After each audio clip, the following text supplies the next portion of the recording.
Salve e benvenuti nel mio canale.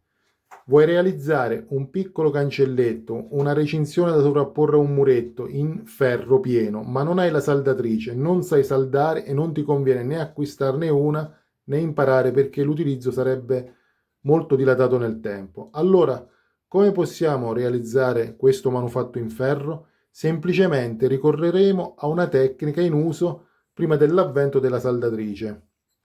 Questa tecnica l'ho rielaborata per renderla utilizzabile da noi hobbisti.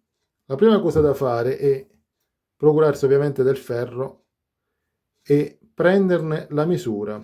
Questo è un ferro quadrato pieno da 12 mm.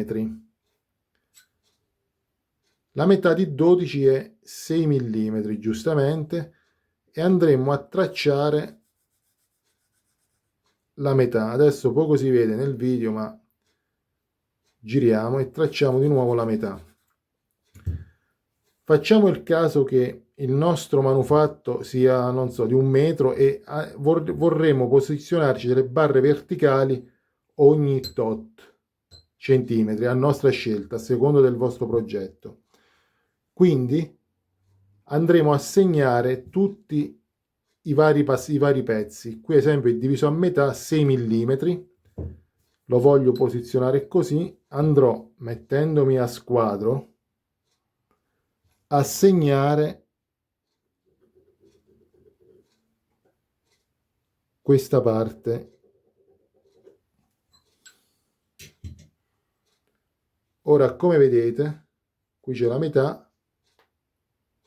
Segneremo così. Scusate, ma è molto complicato lavorare con la cam davanti. Questa parte andrà rimossa, la stessa cosa vale sotto. Questa parte andrà rimossa.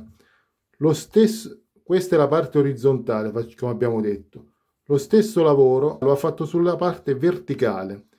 Quindi conviene prima prendere le misure del pezzo finito, di come lo vogliamo realizzare, segnare dove mettere le barre e poi anche la barra segnare a quale altezza va. Adesso procedo alla lavorazione. Qui con la smerigliatrice, vedete come sto lavorando, ho mangiato prima agli estremi.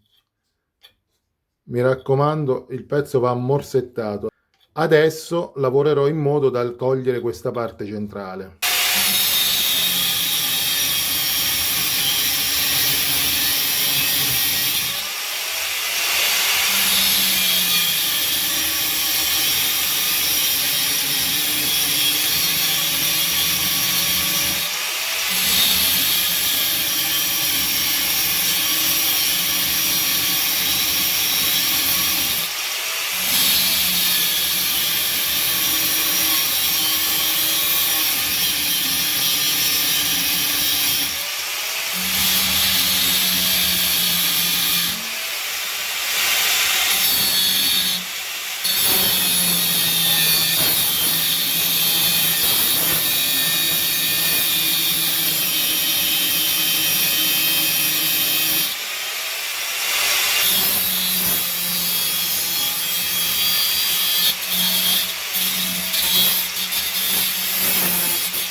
Eccomi di ritorno dopo le lavorazioni.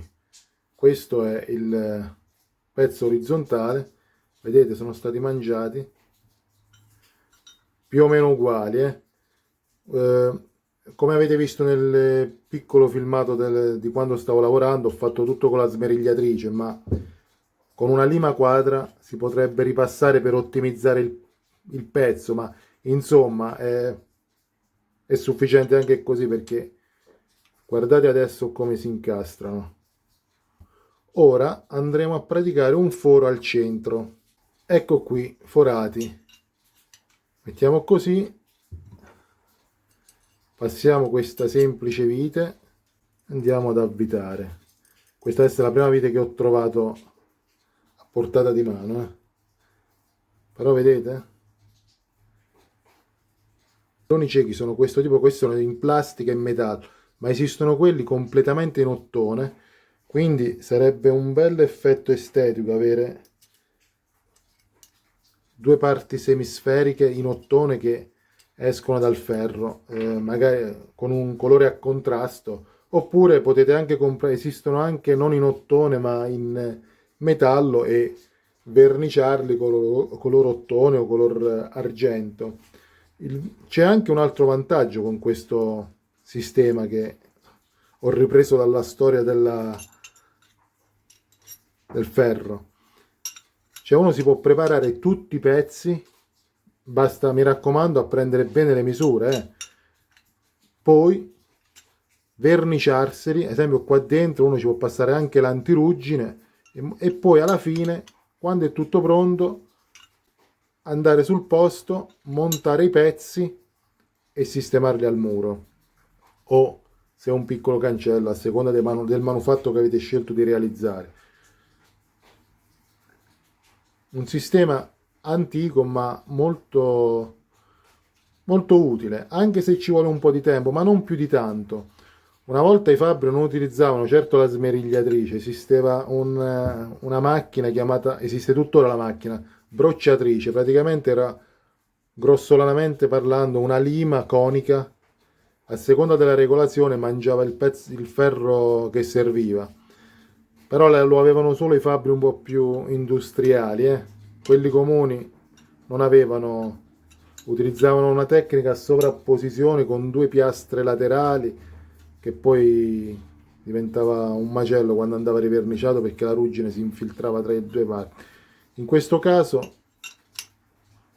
tra l'altro, c'è un ulteriore vantaggio: se la casa non è di nostra proprietà, un giorno potremmo anche smontare tutto, rifarci il nostro pacchettino di ferro e andare altrove. Se il video ti è piaciuto, mi raccomando, iscriviti al canale, metti un like e condividi. Se ti piace il mio canale, puoi anche fare una piccola donazione seguendo il link in descrizione. Grazie.